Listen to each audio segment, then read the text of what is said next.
Catching flies in his mouth, tasting freedom while he dies, then crawling back to the top of the stairs. Welcome to the fastest growing wrestling podcast out there today. Welcome to the Will You Stop podcast. I'm Brandon, once again joined with Avi, and we're going to do something a little different this week. We're going to do a Will You Stop mailbag. We actually got a couple of questions from our listeners this week, and we're going to tackle them. You ready for it, Avi? Bring it on. Well, the question I actually received about an hour and a half ago is asking our opinion of the PWI in 500. Just shows, I guess, a little background. Pro Wrestling Illustrated, one of the aftermags, as it used to be called, releases a yearly 500 list of the top wrestlers in the world. It's been going on since, I believe, 1991, and they released their 2019 list, and at the top of that list was Seth Rollins. So, I mean, we're not going to go through all 500, but let's tackle the top 10, I guess. Yeah, I mean, the PWI 500, I feel like, has always kind of leaned a little more WWE heavy, and I get why. Those are your bigger names in the industry, you know, even in the old WCW days, for instance. Hold on one second. My computer's acting up right now. There it is. Hold on. Oh, jeez. I'm getting pop-ups right now. There we go. You back? I'm here. All right. So, you know, going back to even like the old WCW, ECW days, you still had a little more weight, I think, on WWE guys. You know, Sting won it a few times. Flair won it a few times. But ultimately, it usually went to WWE guys. I'm not shocked Rollins got the first spot. I kind of find it a little bit funny. I think people are assuming the top spot always goes to your best wrestler, quote unquote. That obviously is never the case. I mean, it is sometimes, but obviously it's not the case this time. I've been saying for a while now, I've come to terms with Rollins at this point. You know, I look at him like this. He's to this generation what Bret Hart was to new generation, where he's your safe guy. You know, he's never going to give Vince and company a hard time. He's never going to bitch and moan unless it's something really serious. Come contract time, I'm sure it'll be an easy back and forth getting a new contract. He's never going to threaten to leave.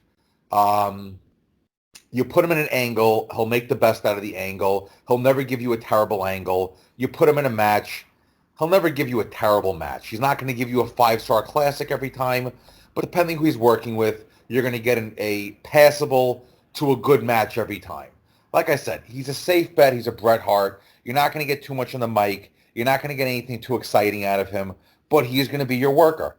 I honestly wouldn't be shocked if Vince keeps the belt on him from now on. I mean, at this point, I could see somebody beating him and holding on to it for a couple of days, maybe even weeks, maybe from one pay-per-view to another. But I think he's going to be your standard bearer, so to speak, for the WWE, probably for the foreseeable future, to be honest with you. So, you know, get used to him being in your number one spot on the PWI. I don't think it's that controversial putting him at number one. He's been your champion now most of this year. Is that safe to say? Correct. Right? Except for like 4 weeks, yeah. You know, so you're talking most of the year he's been champion. He's main evented got to be pretty much every pay-per-view at this point, or at least been in a world title match in every pay-per-view of this year, I would imagine. He's basically taken over the Roman Reigns spot because when Roman got sick. You know, I mean, I look at it in Rollins, you know, we have to accept the fact he's the guy right now. You know, and I think back to 1993, 1994, and guys that were older than us that came up with Backlund and Hogan and Savage. Did they look at Bret Hart the same way we look at Rollins, where, you know, he's not exciting on the mic.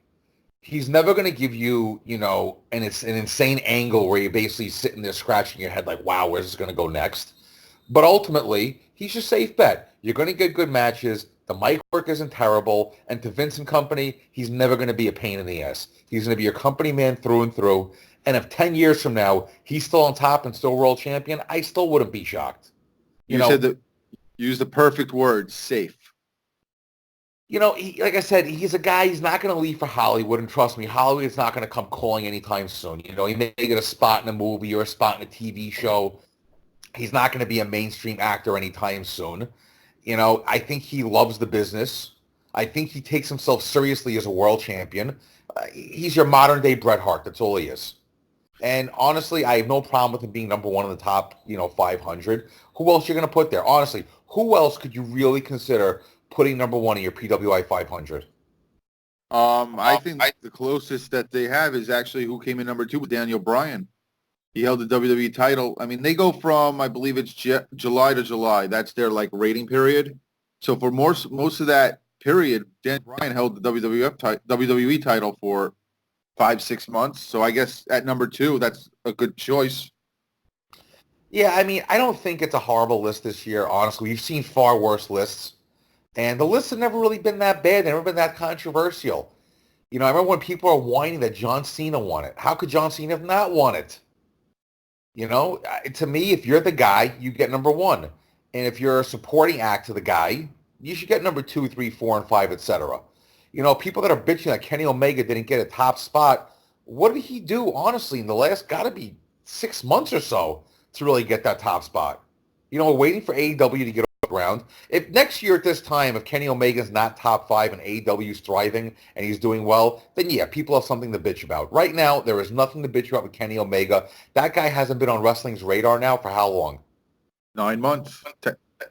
Yeah, so come on now. People got to stop bitching about it. To me, the list was okay, and I'll get into it later on where, I'm going to get into it right now. No, I'm going to wait. I'm going to wait till the end to finish up my commentary about the rest of the list. The list, it set off some alarm bells for me and things that I'm actually a little concerned about, but we'll touch on that before we sign off.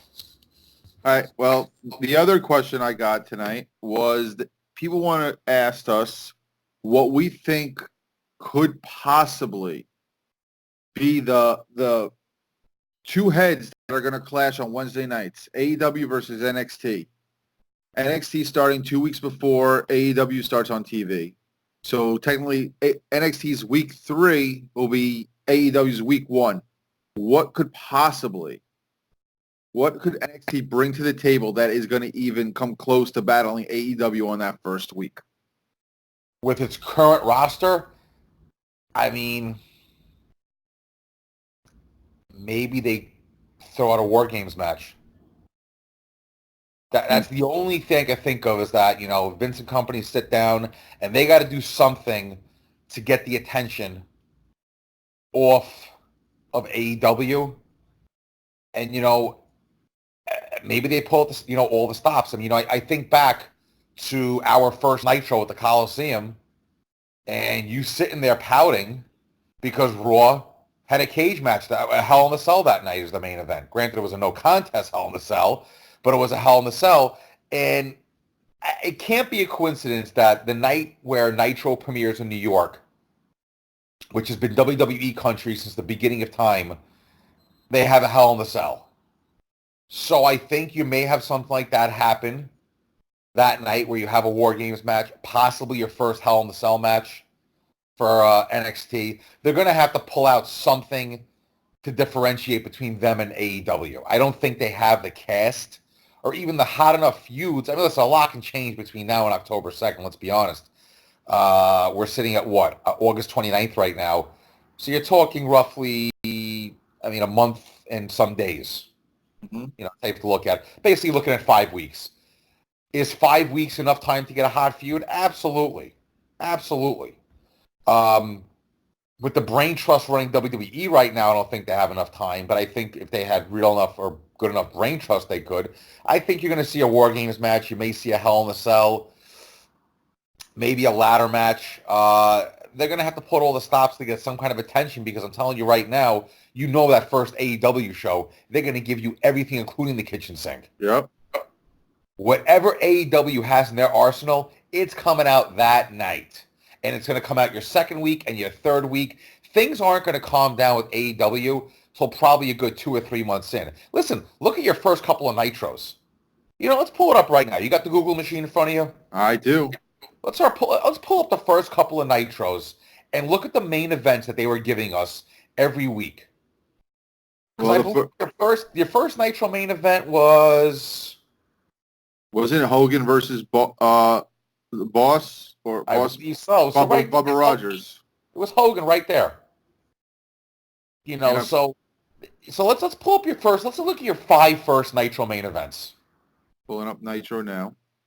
Of course, it was the big thing for the first Nitro was, the surprise debut, re-debut of Lex Luger.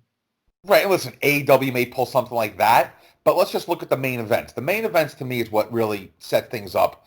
And also keep in mind, Nitro was live back then every week, whereas Raw was live that first Monday, the first day after the pay-per-view, then it'd be taped 3 consecutive weeks. Yeah, it was Hulk Hogan against Big Bubba Rogers. That was the main event for the first one. Let's see. All right. There was a Hogan Sting main event in one. I remember Hogan begging Luger, Hogan looking at Savage, begging him, saying, I can't hold on anymore. I can't hold on, brother, as he's in the Scorpion Deathlock. Let's see. Monday, Nitro, episode 2.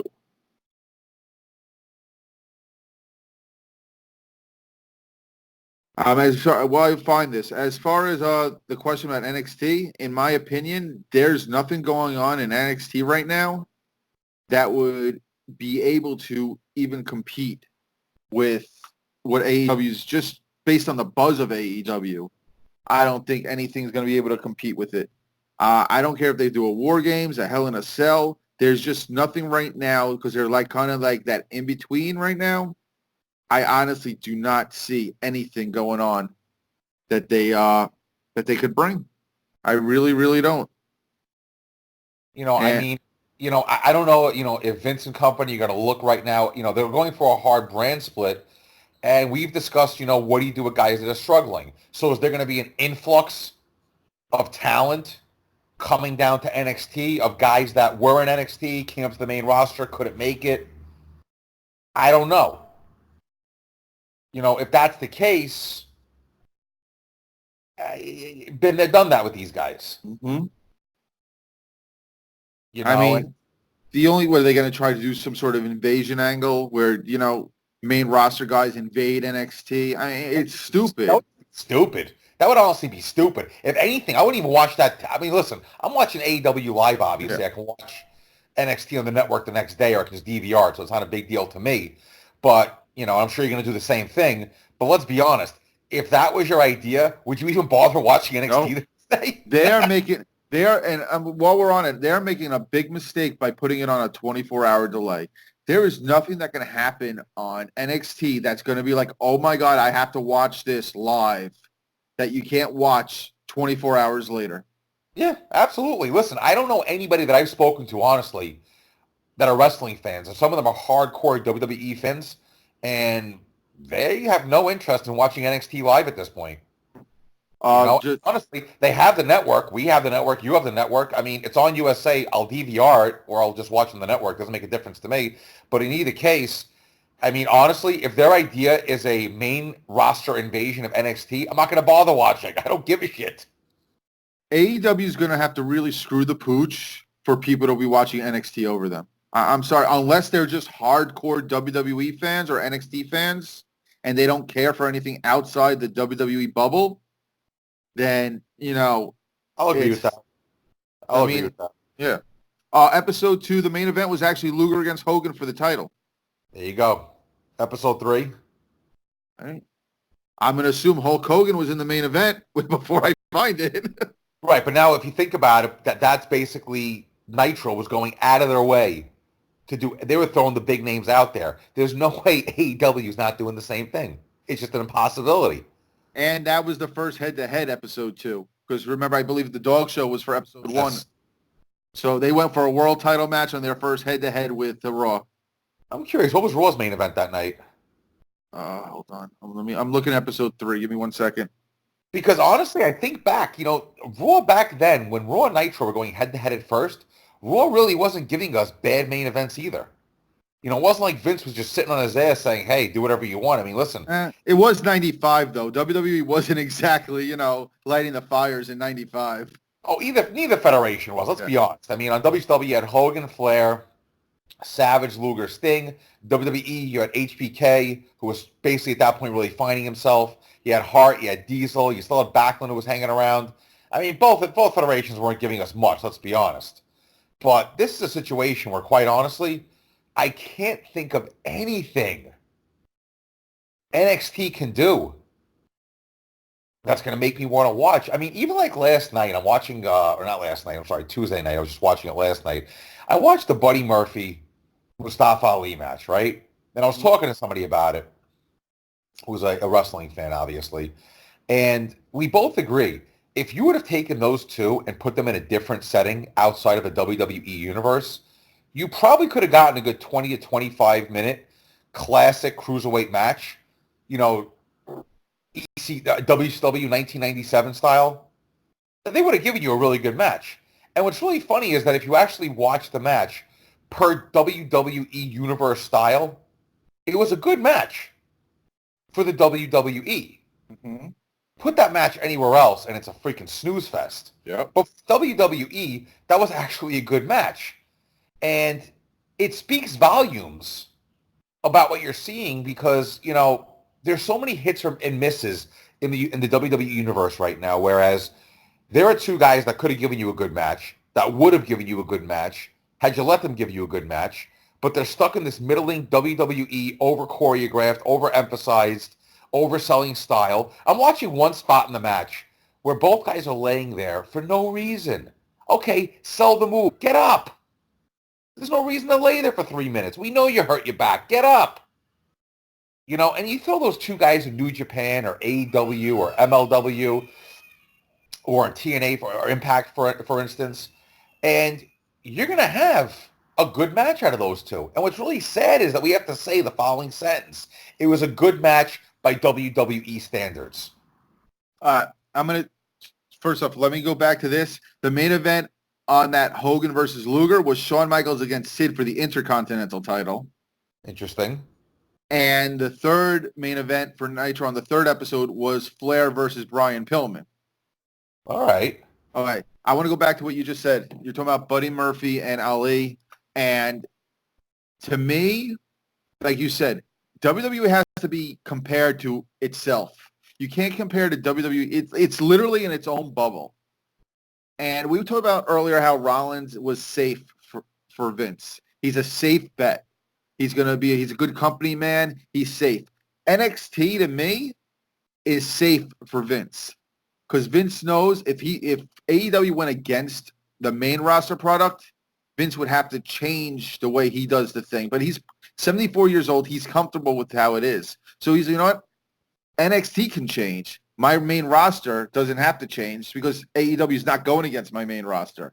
I think that's a main reason he threw NXT out there. Again, using that word safe. Vince has become safe. When was the last time you could say Vince is safe? He's been safe for probably since the PG era started, When the whole Benoit thing happened, he went PG. He had to keep those sponsors. He was tired of getting beat up on by the media at that point. I get all that. But, it's even NXT has really, their style's changed, if you notice, over the last year or so. The matches used to be a lot better than what you're getting on the main roster. Those matches now are becoming a little main roster-ish in a lot of ways. That last TakeOver, there was no match that really blew me away. There's nothing on NXT now, especially with the in-ring style, that you're not really seeing on the main roster anymore. That separation is kind of gone. And,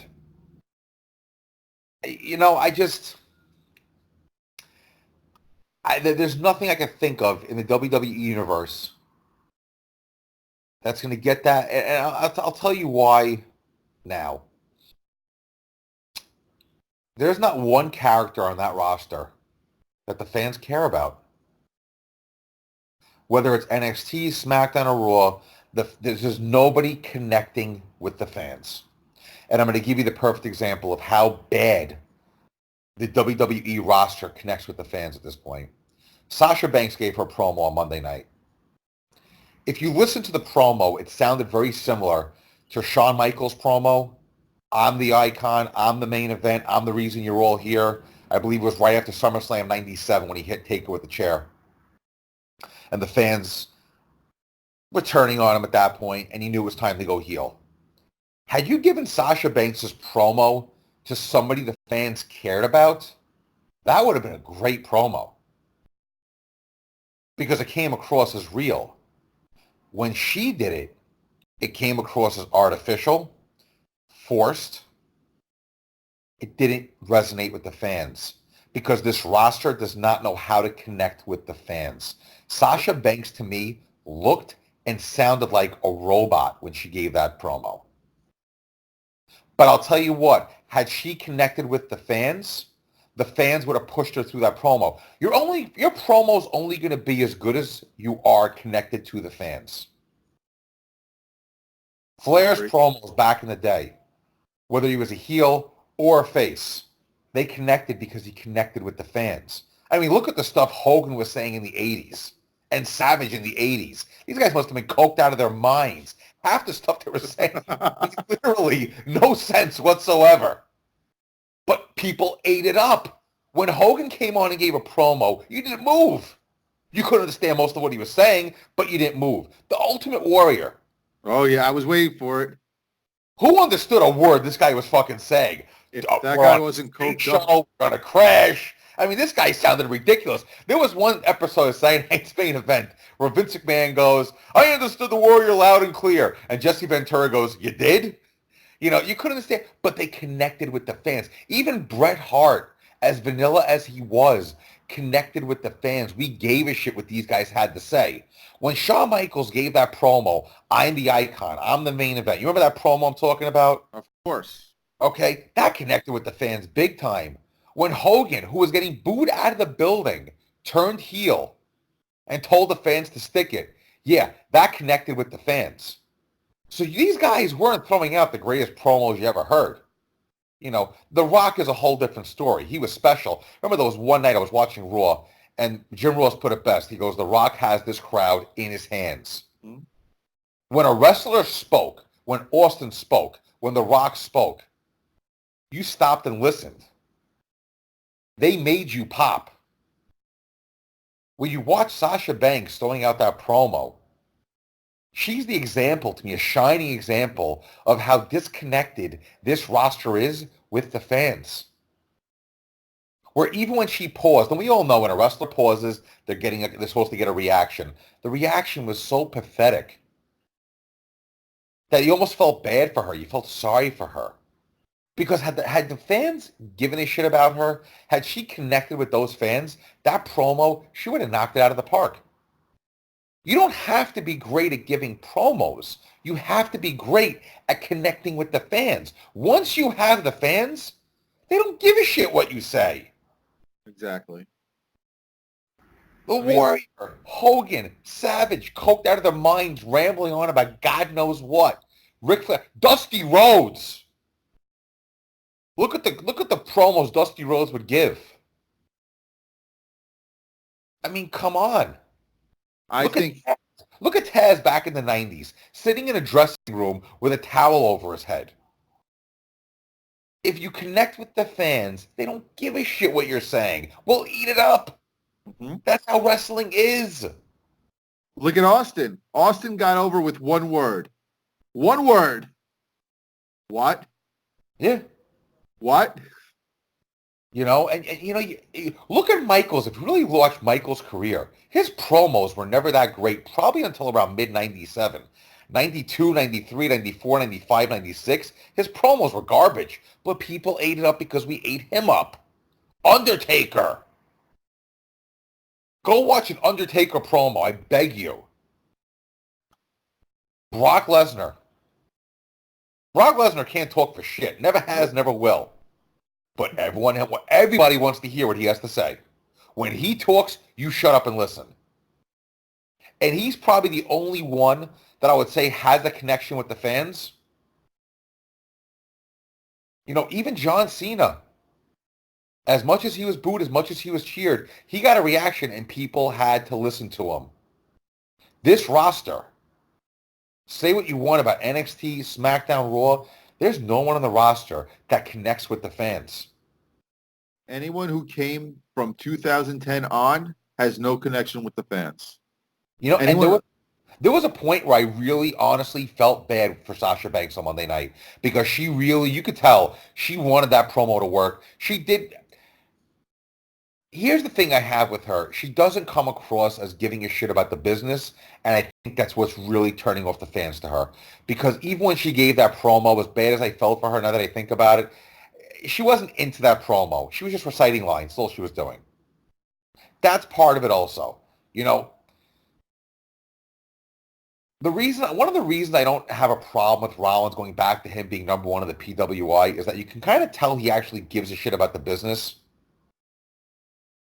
And you look at someone like Banks, and she doesn't come across as giving a shit about the business. And it just seems very artificial. Like, I remember, I was thinking about, one of the best promos ever was Dusty Rhodes, the Common Man promo back in '85 when he had his legs broken. I mean, if you listen to the stuff he was saying, the average 7, 8-year-old kid's not going to give a shit about that stuff. But damn it, man, he dragged you in. And if you watch it even now, over 30 years later, that is a promo. Harley Race. You ever watch one of his promos? He would talk in a monotone voice. He would talk like this, letting you know what he's going to do in the match. But you ate it up. Ric Flair. I remember back in 98, 99 when the man would take his clothes off in the middle of the ring and start elbowing his jacket and throwing off his shoes, looking like he's about to have a heart attack, turning bright red in the face. He might still be doing that now, actually. And you can't understand a word he was saying, but you didn't care because you ate it up. Even Chris Benoit. Chris Benoit couldn't shoot for shit, but he had a connection with the fans. None of these guys connect with the fans. I got the greatest example of someone you connect to the fans and you don't even have to say a word. Sting didn't cut a promo for a year and a half. Yeah. Listen, look at a person like Kane when he first came in. Didn't say shit. Mick Foley, look at the stuff Mick Foley was saying as Mankind, pulling at his hair, having rats in his hands. The bottom line is when listen, look at Mikey Whipwreck at ECW. You don't have to have a shoot. You don't have to cut great promos. All you have to do is connect with the fans. And you look at this roster, and you know what? Paul Heyman wrote that promo for Sasha Banks, and it was a damn good promo. And honestly, for what she's worth and how she is, I think she did a good job cutting it for her. But the fans don't care. The fans don't give a shit about her one bit. And I think WWE needs to start realizing that when it comes to their talent, I think there are certain characters the fans care about. I wouldn't say there's a connection there, but I think they care about them as a character. I think Seth Rollins is one of them. Daniel Bryan, I think, is one of them. Becky Lynch. Lynch, I think, is still hanging on by a little bit at least. Kevin Owens. And I'm sure there's a couple of others I'm not thinking about right now. Sasha Banks definitely isn't one of them. Crickets. When she was gone, nobody cared. When she came back, nobody cared.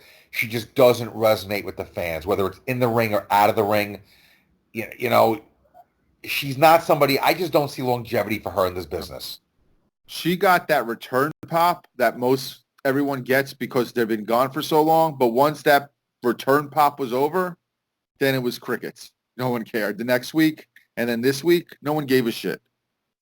Sasha Banks is, as they say, is not long for the business. I'll give you more examples. Even the announcing team, and follow me on this. I remember going to live shows. When Jim Ross and Jerry Lawler came out, they got an ovation. And back in the day, Larry Zbyszko and Nitro, they started chanting Larry, Larry, and they give us a little wave. Tony Schiavone, I remember going to a show where he got a big pop. Michael Cole, listen, for what it's worth, he is the worst announcer in wrestling history. I get it. But honestly, I'm at the point now while I'm watching Raw on mute because Graves and Renee Young are killing me. And Graves is good. I think Graves has been dumbed down because of Renee Young.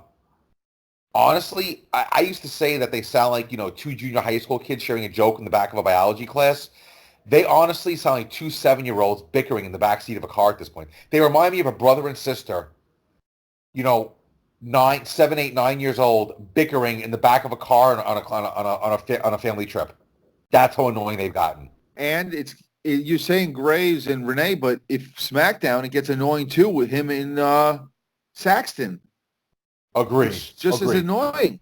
It's Agreed. just like they just took someone else. And honestly, I think it's Vince producing him like that because he wasn't like that in NXT.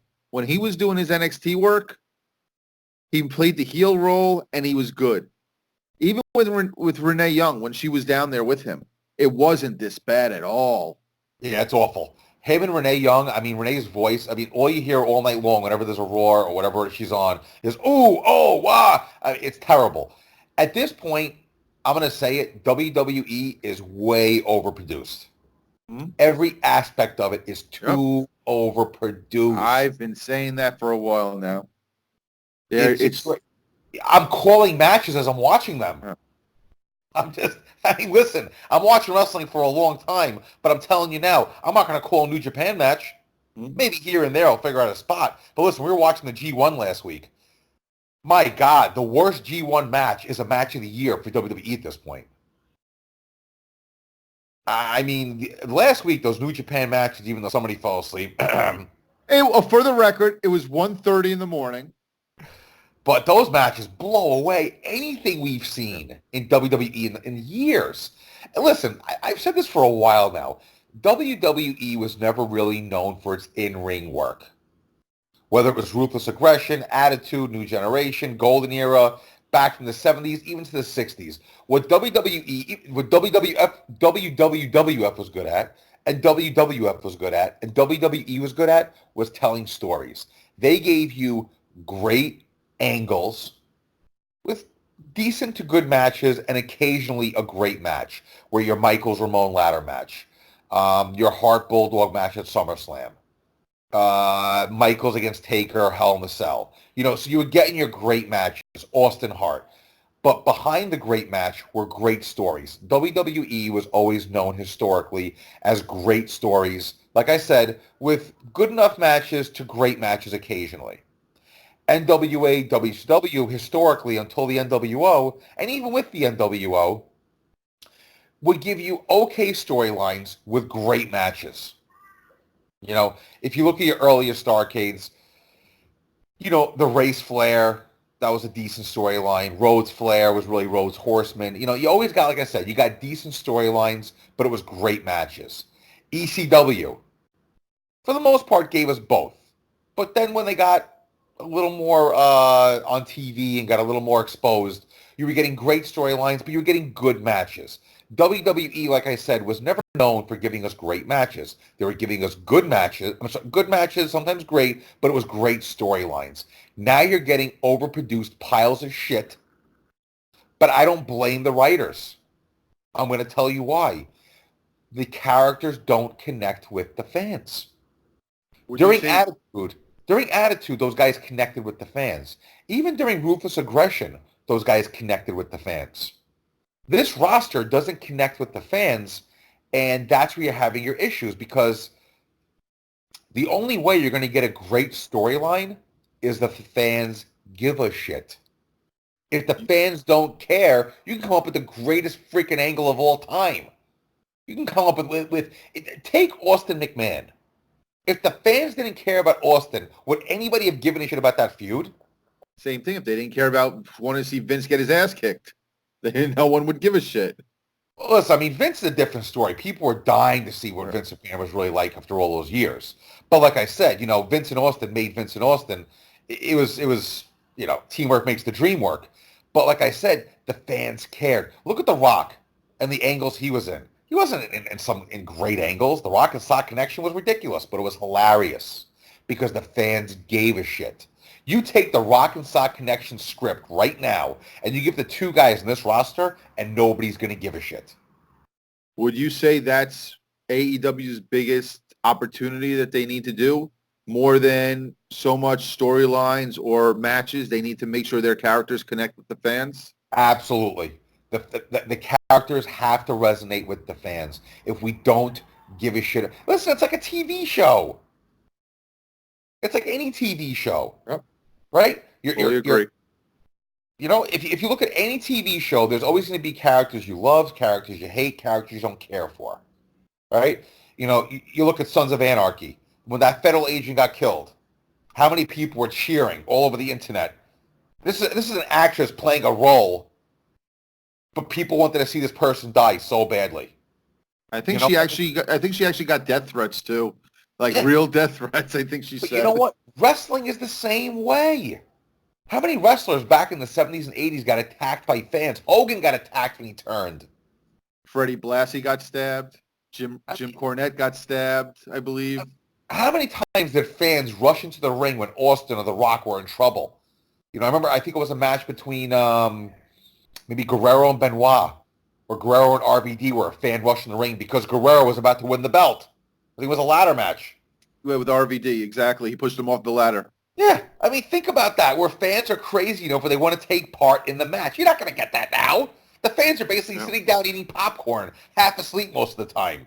And I'm going to tell you this. I think that's the biggest issue they have with Adam Page in AEW.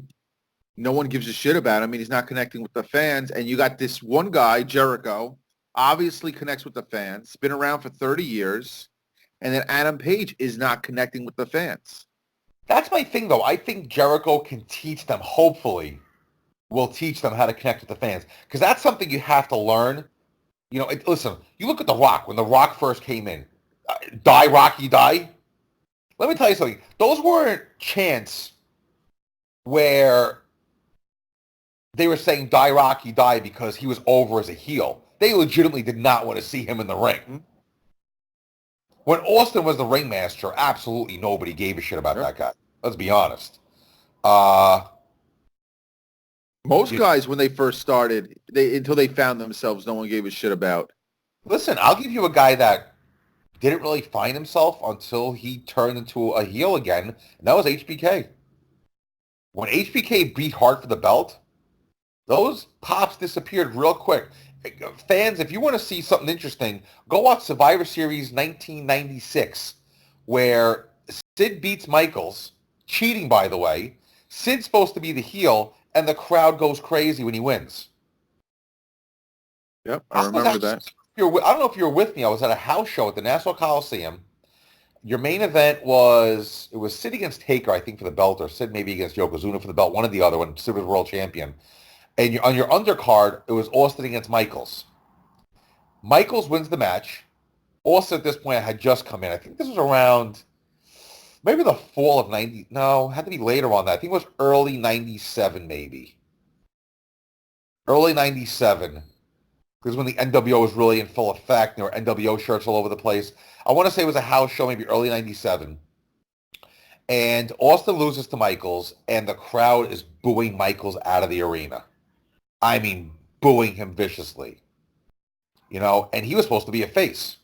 So it takes a while sometimes for guys to find themselves, but it's definitely something that can be taught. If you know, word has it that The Rock was taught his gimmick by Chris Candido. You know, Austin became Stone Cold Steve Austin. It takes some time to find the gimmicks. But those gimmicks still have to connect with the fans. I haven't seen anybody in WWE Universe, quote unquote, connect with the fans since John Cena.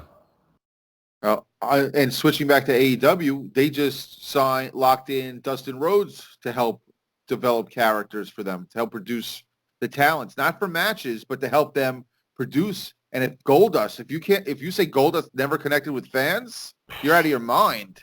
Goldust connected from day one. Let me tell you something about Dustin Rhodes, Dustin Runnels, Goldust, whatever you want to call him. He is one of the most, if not the most, underrated performer in the history of the business. Never had a bad match, whether it was Dustin Rhodes or Goldust. In WCW, he had some of the best matches ever. In WWE, he had great matches at Goldust. He connected with the fans from day one. Look at the gimmick he portrayed. My goodness. You're talking mid-90s, where things are as conservative as can possibly be, and he connected in the biggest way possible. So I think between him and Jericho, they can teach these guys how to connect. Right. And it's definitely something that needs to be learned. Um, I think a lot of the in-ring work from guys like Omega will help them connect. But also it has to come across that you give a shit about your character. That's the thing. The Sasha Bankses don't come across as giving a shit about their character. And that's where a lot of these guys are getting lost. And to me, Sasha Banks is a prime example of a lot of what's wrong with the WWE. She's a perfect example of someone that's overproduced, overpushed, not nearly as good as she thinks she is, that was given a great promo. There's a couple of guys that could have... I think, honestly, if Daniel Bryan would have ran a similar promo, he would have gotten a pop and a half after that, out of that. I think somebody that connects with the fans now, and I hope they don't blow it because he's connecting in a big way, is Bray Wyatt. Yep.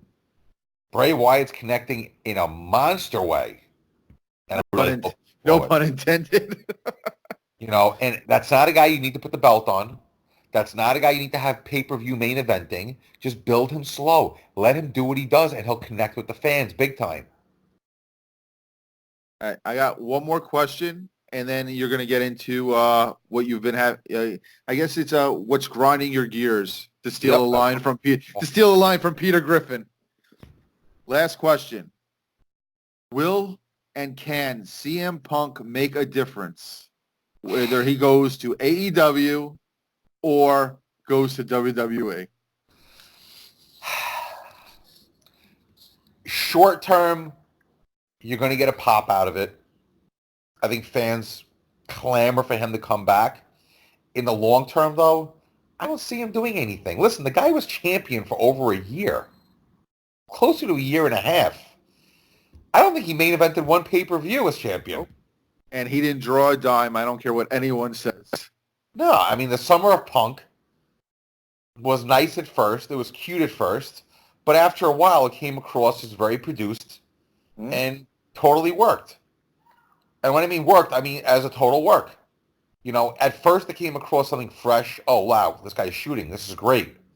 And then it became just something that was just a typical WWE overproduced. Rushed. They rushed it. Totally rushed it. They could have built that up into something real if they would have kept it as a shoot, quote unquote. If CM Punk shows up in AEW, will it bring attention to AEW? Yes, from the fans, from wrestling fans. The casual people have no idea who he is. If they put him in the main event, will that piss people off? Absolutely. If he comes in and wrestles and puts on some good matches and reconnects with the fans, I could see something coming out of that.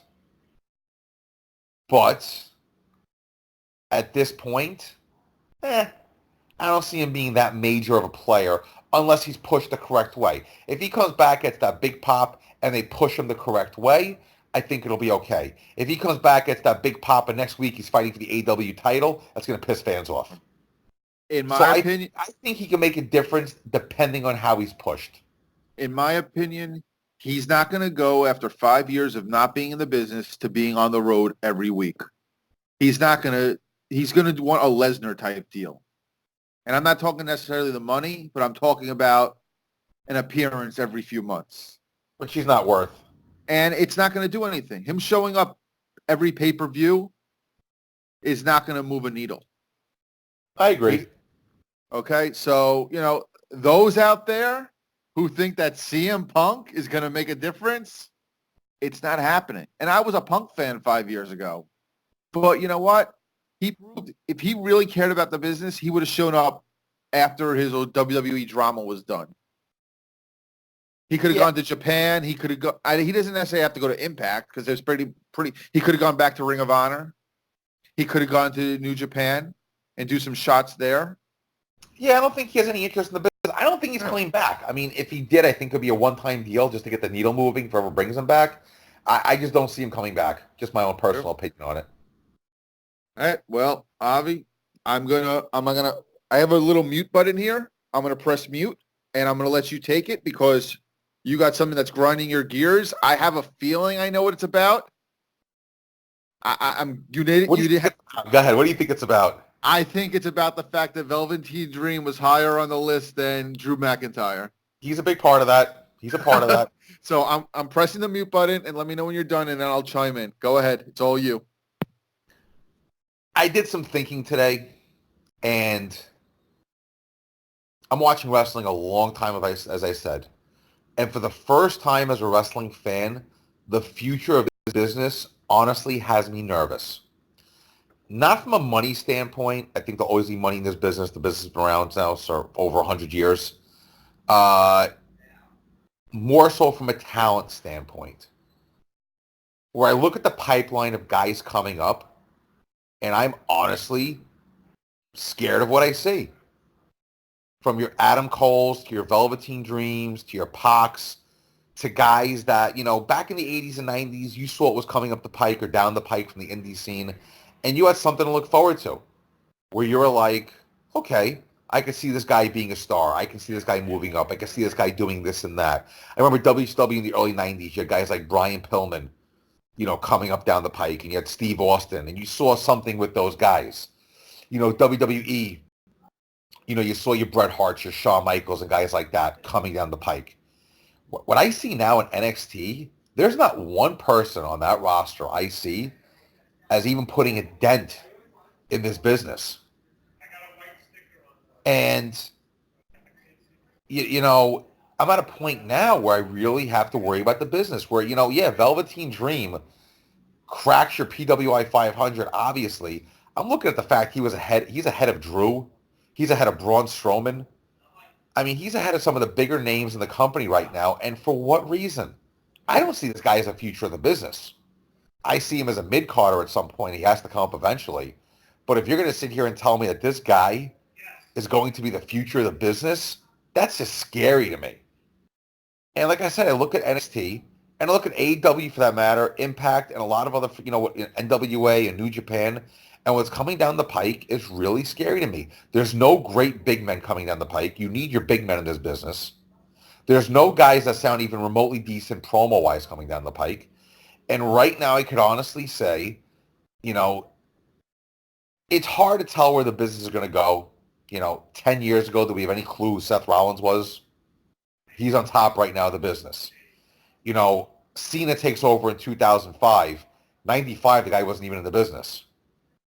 Guys can come out of nowhere. Goldberg came out of nowhere. Lesnar came out of nowhere. Undertaker, to a degree, came out of nowhere. Austin really came out of nowhere. Rock came out of nowhere. So you don't know who's going to come out of nowhere. But with the status quo the way it is, especially with the WWE Universe, I'm actually nervous about what waits for us the next 5 to 10 years as wrestling fans. It may piss off some people that I'm ripping on the WWE Universe right now, especially Velveteen Dream and Adam Cole and even Gargano. Those guys, they're giving us good NXT matches, but when they come to the main roster, what connections do these guys have with those fans? I don't see how Velveteen Dream is going to connect with the mainstream audience or the WWE audience. So that's just my take on that, and it's definitely been on my mind. Let me know what you think. Okay. Defending the PIW list and the reason for the placement of Velveteen Dream is because one of the criteria is championships, and Dream has held the North American title, whereas Braun has not had a title, and Drew apparently can't even win a match at this point. Oh, it's disgusting. All right, but that's a whole nother story. But I think that is the reason why he's higher on the list than them too. I think a guy like Cole or Gargano, first off, this moving to USA is a godsend for guys like that. Because for that Full Sail audience, they're folk heroes. They're connecting. The whole big fish in a small pond versus small fish in a big pond scenario that we saw with a lot of ECW guys once they went to WWE or WCW, I think that's what we're talking about here. So I think that they're lucky that the brain trust of WWE is going to stop, most likely, pulling guys to the main roster for now, especially with NXT going to USA. But I think guys like Cole and Gargano have a much better chance of connecting to the audience than Dream does. I like Velveteen Dream. I think he's improved these last few years that I've been watching him in NXT. But that's a gimmick that's not long in the tooth, if you will. That's not a gimmick that's going to get far on a weekly basis in a major WWE machine. NXT, smaller, yeah.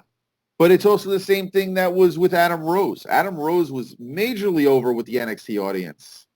But once that went to the main roster, that thing took a nosedive like the Ultimate Warrior was driving that plane. I'm going to put the nose down. But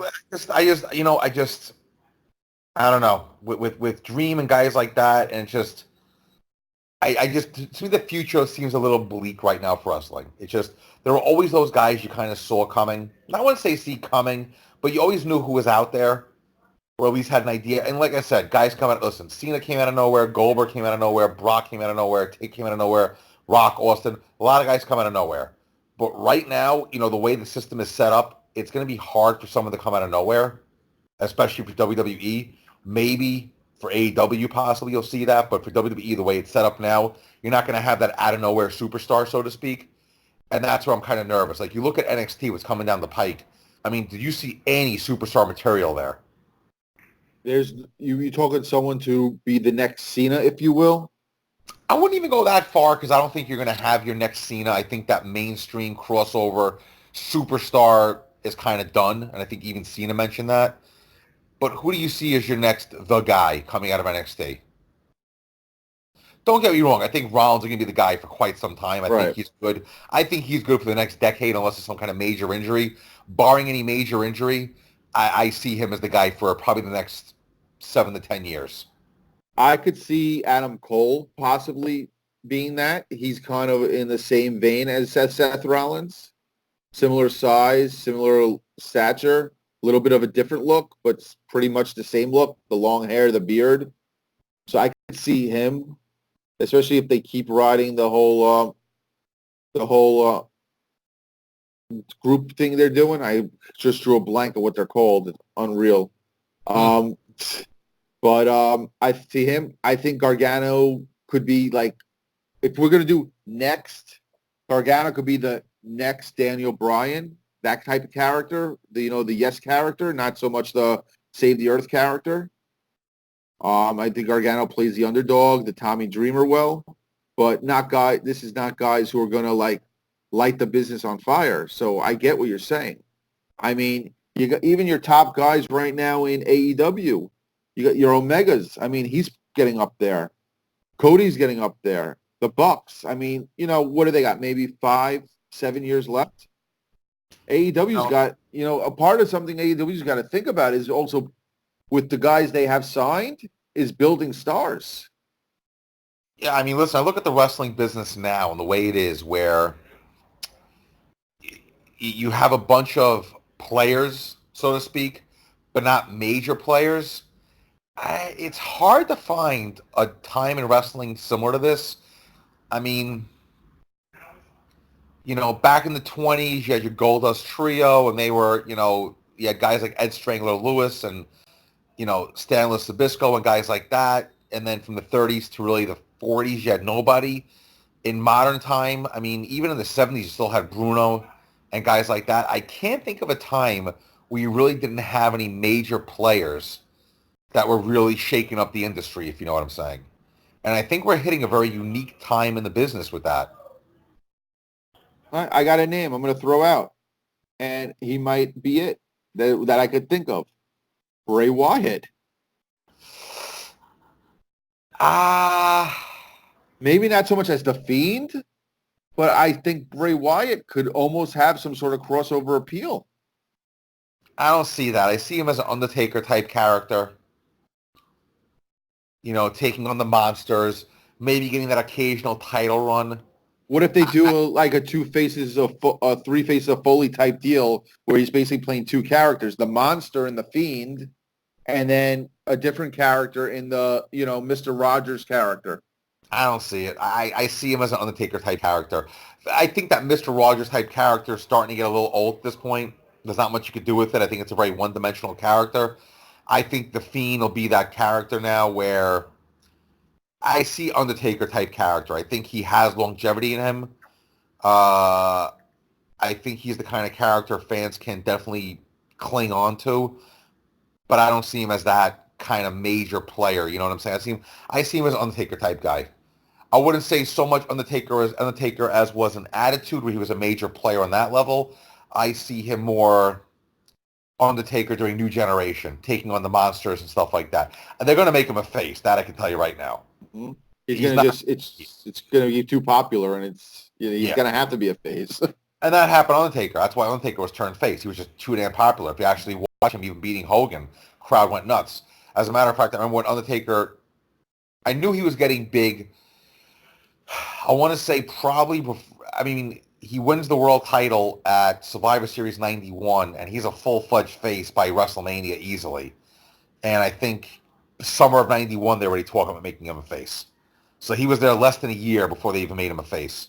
So I think they're going to have the same thing with Wyatt. It's just going to be too popular to even make him into anything else but a face. I think going back to that, I thought that was a great turn for Undertaker. His first turn with Jake the Snake. Oh, yeah. Whose side are you on? Not yours. Yeah, no, absolutely. Yeah. But, you look at Bray now, like I said, I see him as a complimentary character, not much more than that.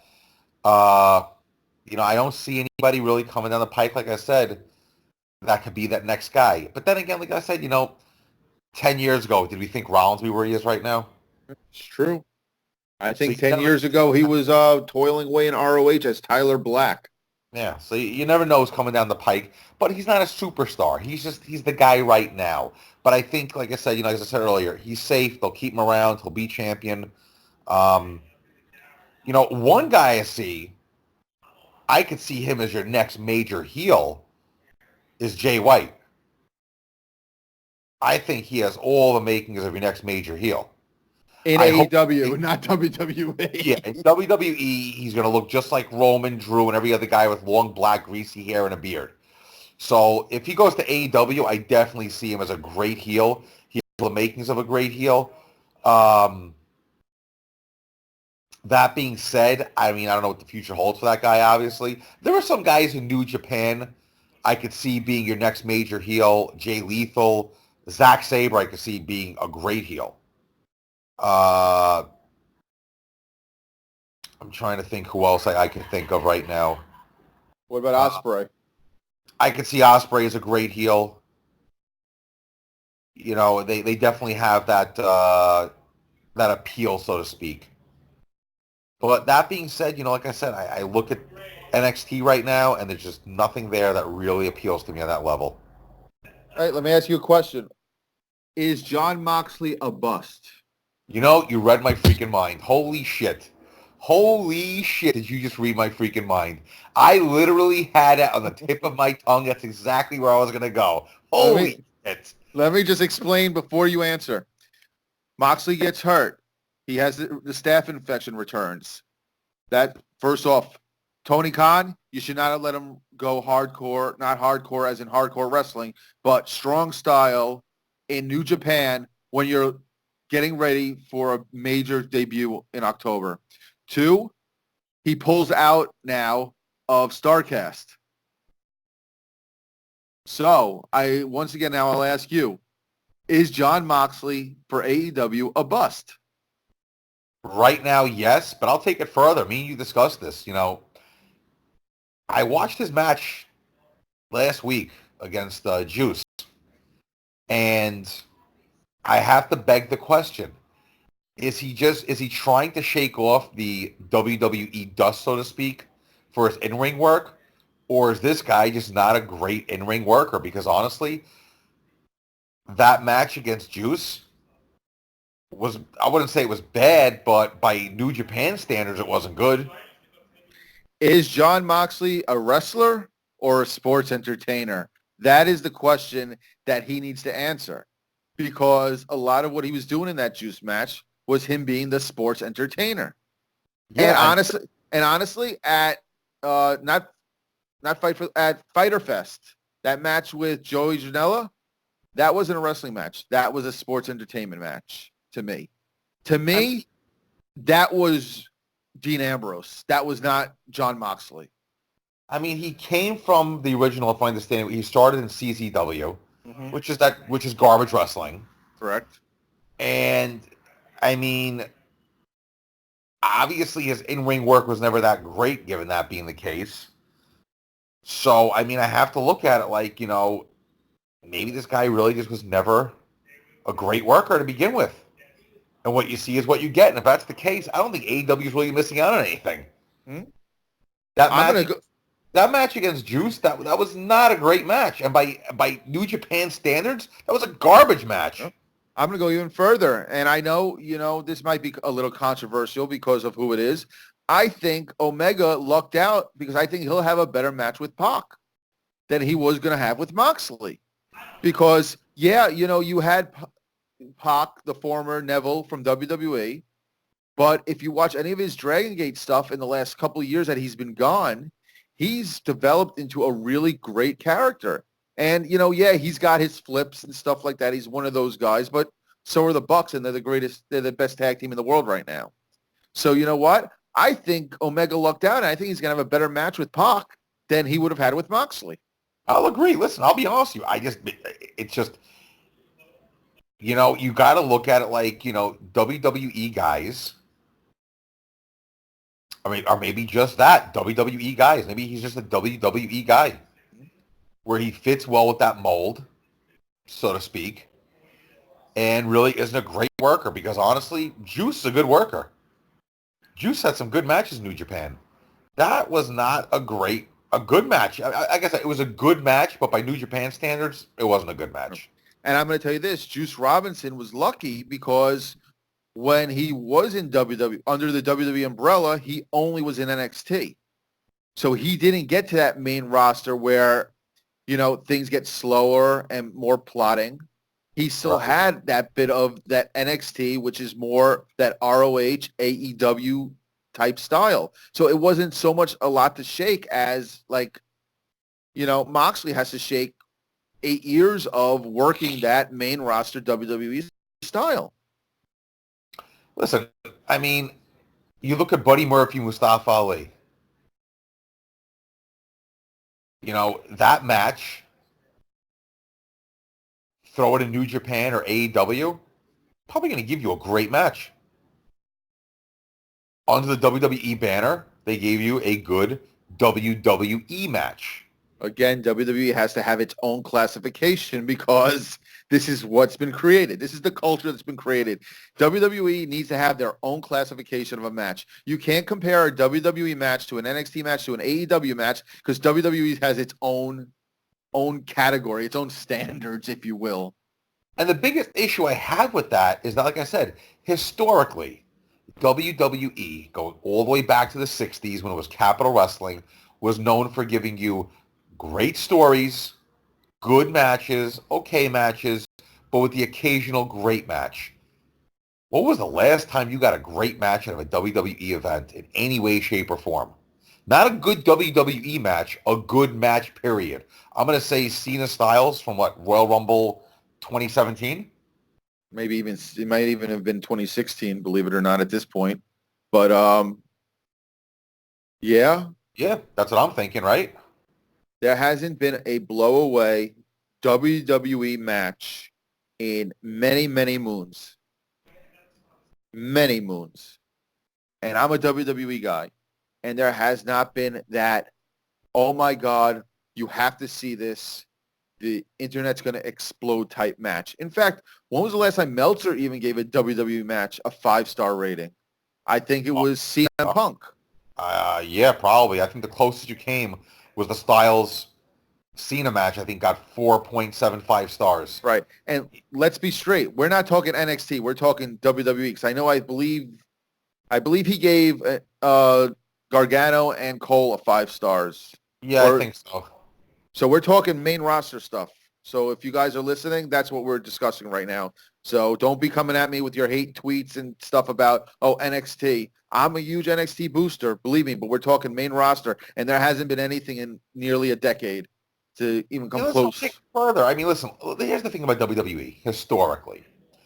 Like I said, they were about the angles. They were about the stories. and I would say 2, maybe 3 times a decade, you would get a great match. You never got consistently great matches, but like I said, 2, 3 times. Like I think back to the '80s, you had your Steamboat Savage. That was a great match. I'm trying to think other great matches in the '80s. You had Bret Hart against Ricky Steamboat. That was a great match. Trying to come up with anything else in the '80s that would classify, as far as I'm concerned, as a great match. So that's all I can think of from the '80s. I'm sure there were probably a couple more, but I'm missing out on. But those are your 2 great matches of the '80s. In the '90s, you had Bulldog Hart, you had Michaels and Ramon in the ladder match, you had the first Hell in the Cell, you had Austin against Hart. Trying to think anything else in the '90s that would classify as a great match. Yeah. That's 4 great matches. In the 2000s, you had your TLC match. You had your Triple H Austin match, 3 Stages of Hell. That was a great match. I would say Triple H Mick Foley, with the exception of that one little hiccup with The Rock interfering, was a great match. Absolutely, that was a great match. You gotta go Undertaker Michaels WrestleManias. Yeah, those are great matches also. That was in I think the 2010s, I believe you would have those matches in. Yeah, So that's true. Okay. every decade, you're going to get your 2 to 3 great matches. That's just how WWE always worked. On the other side of that, WCW would give you weaker angles. You would get good angles, but not in the level of WWE where you get those in-depth angles. But their matches were far better. Whereas WWE, you were getting a great match, I'd say 2 to 4 times a decade. You were getting probably 2 to 4 great matches a month in the NWA WCW. I remember on Nitro, you were guaranteed at least 1 great match every Nitro just from the cruiserweights alone. So just based on that, that was always the difference in the 2 federations. That's always how a WWE rolled. But with WWE now, you're not even getting that anymore. When was the last time you had a great angle in WWE that really had you intrigued, where it was like, fuck, I got to tune in and see what the hell's going on? I can't even think that far back, honestly. I mean, nothing is coming to mind right now. Honestly, I'm going to go with this again. It might have been the whole Summer of Punk. And that wasn't even great. That was good. Yeah. It was just different. There's really never been a great, angle, and God knows how long now. What was the last great angle we saw where it was like, shit, I got to tune into this? Maybe the Michaels Undertaker angle leading up to their matches? But that wasn't even a great angle. It was just those 2 guys. Yeah, I wouldn't even call it it's just a storyline to a match. It wasn't even an angle. Yeah, I mean, I can't even think about it. Yep. If you guys can think of something, let us know. I mean, willyoustop.podcast.com. Let's take a poll for our listeners. Yeah. I want our listeners to tell us, in their opinion, what the last great angle WWE had. NXT doesn't count. We want to know the last great angle the WWE Universe had on its main roster. Tell us. We're going to poll you guys. And next week, we're going to review this poll, and we're going to see if we agree or disagree. All right. Should I ask you about the so-called mini Monday Night War between TNA and WWE, or are we going to leave that outside of the podcast? Listen, what did it last, 3 weeks? Yeah. Well, there's been some controversy in the last couple of days. So I don't know, should I put you on the spot about it, or should you let it go? I mean, you're going to have to talk to the person about that it came from. I wasn't part of this controversy. Yeah, but you're like the referee. You need to be, you're the judge, not even the referee. You're the judge, jury, and executioner. I think, aside from us reviewing next week the poll, I think you're going to have to call out Izzy, get him on the cast, and you guys are going to have to go head-to-head. I will sit here. I will referee it, but you guys are going to have to go head-to-head on the cast once and for all and duke it out like men. Let me tell you something, Izzy. Next week, brother, You show yourself up here. I'm going to choke your ass out. Beat me if you can. Survive. Well, you know the rest, but you know. So the challenge is out. Let He us won't- know. He has been he- challenged. Listen, Barry Horowitz of our chats, you won't show up. I guarantee it. Well, you're going to have to call him out, and you guys are going to have to battle it out, and I'll have to referee it then, and our fans can actually listen, and they'll decide who is right, who is wrong. But guys, until then, bring it to us. Tell us your opinion. What was the last great WWE angle? You give us the angle, you give us the year, we'll tell you if we agree with it or not. And on top of that, next week, the battle lines have been drawn. Izzy versus Brandon. Will it happen? Stay tuned to find out. Well, you know I'm going to be here because I'm here every damn week. But it's willyousstoppodcast.com. You can catch up on Facebook. You catch us on Twitter. You can email us. Go on the website. Connect all our social media.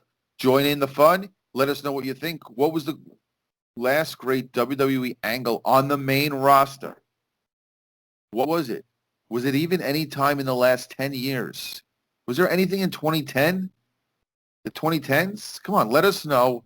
Let us know what you think might be something that AEW might have to be worried about. Because at this point, AEW is their own worst enemy. Agreed? I'll agree on that. Yep. So guys, until our next show, where I brown beat Izzy into submission, I'm Brandon. And I'm Avi. Looking forward to next time, guys. Later, guys.